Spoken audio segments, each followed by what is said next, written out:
কলকাতার বিখ্যাত মাসালা ক্যারামেল চা আপনি বাসায় যেভাবে তৈরি করবেন সম্পূর্ণ রেসিপিটা শেয়ার করব, দেখে নিন আপনি বাসায় তৈরি করতে পারবেন। তার জন্য প্রথমে একটা কড়াইয়ের মধ্যে অল্প একটু পানি দিয়ে দিতে হবে। তার মধ্যে পরিমাণ মতো আমি এখানে চিনি দিয়ে দিব। আপনি পানি দিয়ে যদি চিনিটা দেওয়ার পর আপনি ক্যারামেল তৈরি করেন তাহলে আপনার ক্যারামেলটা পুড়ে যাবে না, সেজন্য পানি দেওয়া। এখানে আপনি চুলার হিটটা মিডিয়ামে রেখে আস্তে আস্তে সুন্দর করে নাড়াচাড়া করতে থাকবেন ৩-৪ মিনিট।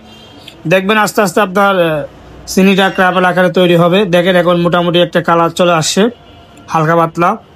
এই চিনিটা আরও ২-১ মিনিট সুন্দর করে চুলার হিটটা লো করে দিলে ক্যারামেল তৈরি হয়ে যাবে। এখন দেখেন 50% কালার চলে আসছে, এখনও পুরোপুরি কালার চলে আসে নাই। আমি আরেকটু ওয়েট করব।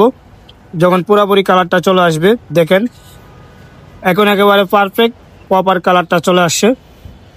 এখন আমি এখানে লিকুইড দুধ দিয়ে দিব। আপনি পাউডার দুধে গুলিয়ে দিয়ে দিতে পারেন, কোনো সমস্যা নাই।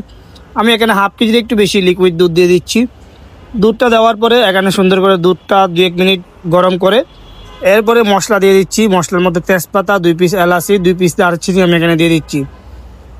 এগুলি দিয়ে চাটা চুলাটা মিডিয়াম হিটে রেখে সুন্দর করে আরও 3-4 মিনিট ভালো মতো বয়েল করে নিব।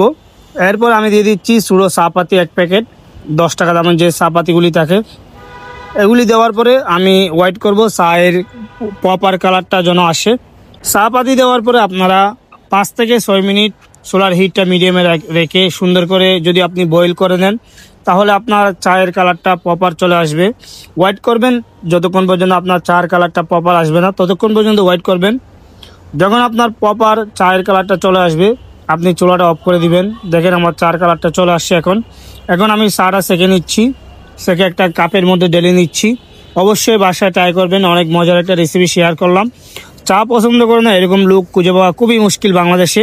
আর রেসিপিটা যদি ভালো লাগে অবশ্যই আমার পেজটা ফলো দিয়ে সাথে থাকবেন, ভিডিওতে লাইক কমেন্ট শেয়ার করে যাবেন।